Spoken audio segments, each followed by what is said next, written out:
यानंतर आदरणीय दीपक भाऊ सूर्यवंशी, राजेंद्र भुगे आणि गुराप्पा यांना विनंती करतो की आपण मंचावरती यायचं आहे। जितेंद्रजी जैन युवा सेनेचे त्यांनी वरती यायचं आहे। यानंतर मी विनंती करतो महाराष्ट्र नवनिर्माण सेनेचे विधान परिषदेचे माजी आमदार आदरणीय जयप्रकाश अण्णा यांना विनंती करतो की आपण आपलं मनोगत या ठिकाणी व्यक्त करावं। आदरणीय अण्णासाठी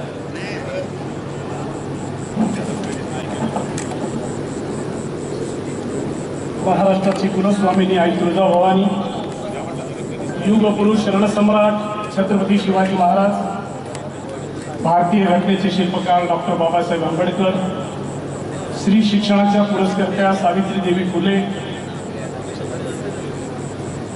थोर विचारवंत तथा समाजसुधारक प्रबोधनकार ठाकरे,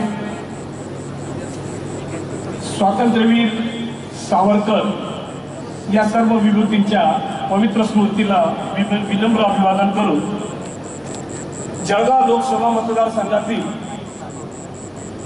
महायुतीच्या उमेदवार स्मिताताई वाघ यांच्या प्रचारार्थ रणशिंग फुंकण्यासाठी आयोजित केलेल्या कार्यकर्त्यांच्या मेळाव्यात व्यासपीठावर उपस्थित असलेले सन्माननीय ज्येष्ठ मंत्री आमचे मित्र गिरीश भाऊ महाजन, सन्माननीय पालकमंत्री श्री गुलाबरावजी पाटील, सन्माननीय मदत व पुनर्वसन मंत्री अनिल भाईदास पाटील, व्यासपीठावर बसलेली सर्व मान्यवर मंडळी, आमदार, खासदार, माजी आमदार, माजी खासदार, सर्व महायुतीतील घटक पक्षांचे पदाधिकारी, बांधवांनो, भगिनींनो आणि मातांनो, अत्यंत उत्साही असं या ठिकाणी वातावरण आहे आणि आमच्या गुढीपाडव्याच्या मेळाव्यामध्ये महाराष्ट्र नवनिर्माण सेनेचे सन्माननीय अध्यक्ष राजसाहेब ठाकरे यांनी या देशाचे पंतप्रधान म्हणून पुन्हा एकदा खंबीर नेतृत्व या देशाला मिळावं यासाठी नरेंद्र मोदी साहेबांना जो पाठिंबा दिला आहे, या पाठिंब्याच्या माध्यमातून महाराष्ट्रभरातील महाराष्ट्र नवनिर्माण सेनेचे सर्व पदाधिकारी आणि कार्यकर्ते महायुतीच्या उमेदवारांच्या प्रचारार्थ आजपासून या ठिकाणी सक्रिय उतरत आहेत। सन्माननीय स्मिताताई, तसं स्मिताताईला मी विद्यार्थी चळवळीपासून पाहतो आहे। उदय बापू आणि स्मिताताई यांना विद्यार्थी चळवळीपासून पाहतोय। गेल्या 35 वर्षापासून अत्यंत प्रगतीचा आलेख स्मिताताईचा जो बघितला, एक कार्यकर्ती आहे उत्तम। स्मिताताई तशी माझी लहान बहीण आहे आणि कार्यकर्ती म्हणून ज्या पद्धतीने तिचा प्रगतीचा राजकारणाचा आलेख आहे, मला खात्री आहे की या निवडणुकीमध्ये लाखोच्या मताधिक्याने माझी लहान बहीण स्मिताताई 100% निवडून येईल, याबद्दल कोणाची मनामध्ये शंका नाही। स्मिताताई बहीण लहान असली तरी संधी खूप मोठी मिळालेली आहे।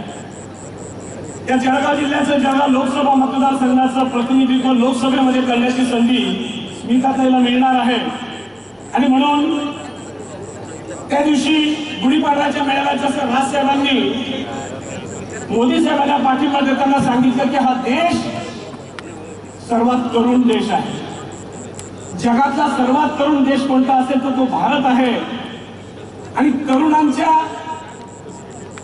अत्यंत भवितव्याच्या दृष्टिकोनातून, उज्ज्वल भवितव्याच्या दृष्टिकोनातून नरेंद्र मोदी साहेबांना महाराष्ट्र नवनिर्माण सेनेचा पाठिंबा आहे आणि म्हणून स्मिताताई, लोकसभेमध्ये तू खासदार म्हणून तो जाशीलच, पण तू गेल्यानंतर आपल्याला ही एक जबाबदारी मोठी तुझ्यावर पडणार आहे।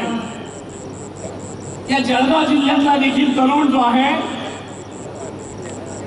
त्याला उच्च शिक्षणासाठी आणि नोकरीसाठी जे स्थलांतर करावं लागत आहे आणि जळगाव जिल्ह्याच्या बाहेर जावं लागत आहे, हा प्रश्न अत्यंत गंभीर असून या गंभीर प्रश्नावर स्मिताताई तुला काम करावं लागणार आहे।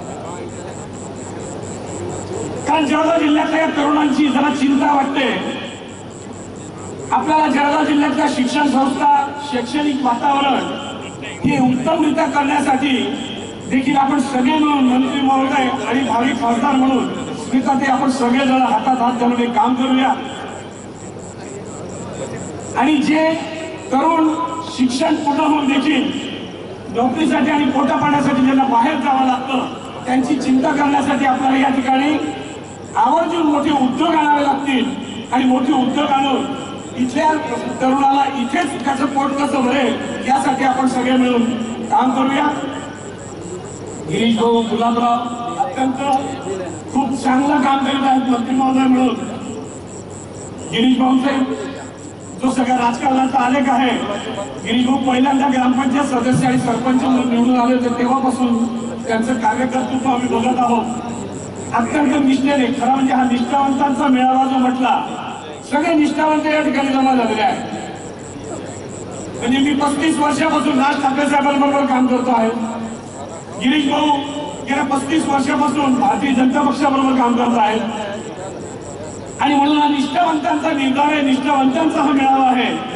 गुलाबराव आम्ही तर अनेक वर्ष बरोबर काम केलेलं आहे. गुलाबराव पालकमंत्री म्हणून एक उमदा माणूस आहे, जोरदार माणूस आहे. म्हणजे मला आठवतं मी आमदार असताना आमचे गुलाबराव तालुकाध्यक्ष म्हणून म्हणत होते, तेव्हा अरुणभाई गुजराती पालकमंत्री होते. तेव्हा म्हणायची की मला पालकमंत्री व्हायचं आहे आणि गुलाबरावांचं पालकमंत्री व्हायचं ते स्वप्न साकार झालं आणि पालकमंत्री म्हणून ज्या पद्धतीने गुलाबराव या ठिकाणी काम करत आहेत अत्यंत कौतुकास्पद आहे.